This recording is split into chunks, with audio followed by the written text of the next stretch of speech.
This is the world's biggest water dispute in the world, and I think you've been watching too much Western propaganda. Let me explain what's actually going on from an East African perspective. You see, Ethiopia built Africa's largest water dam, 7th largest in the world, and Egypt just wants to blow it up.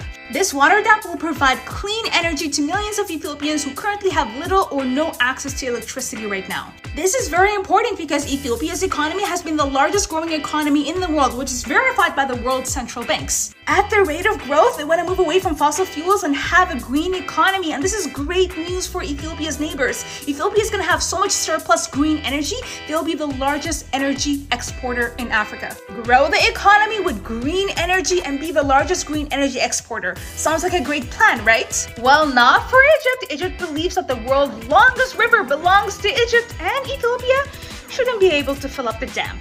When Egypt found out about the construction of the dam in 2011, they basically said, Ethiopia, you can't do that. We have the right to veto any project at the top of the stream, giving us full control of the Nile. Ethiopia was like, you can't really tell us what to do with our money and inside our borders. Egypt was like, yes, we can. We have the 1929 Nile Water Agreement.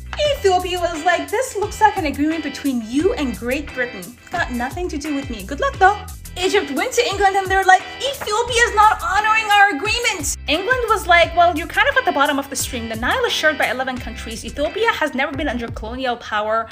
I think you're gonna have to figure that out on your own. Good luck though.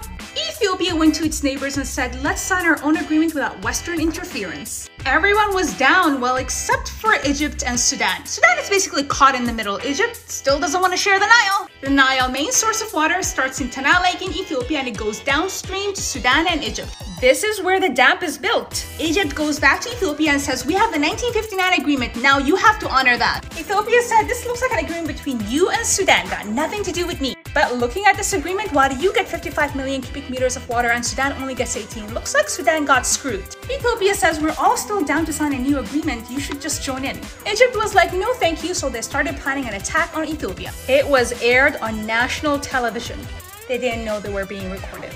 I reposted a full translated video on my IG, you should go and watch it. Then Egypt went to Daddy Trump for help. USA summoned Ethiopia to Washington and Ethiopia was like, we don't want Western interference, so I'm just not gonna show up. This is what happened there.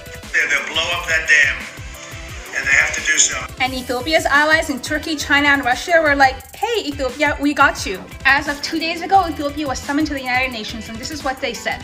So the African Union is the right platform to deal with this kind of issue.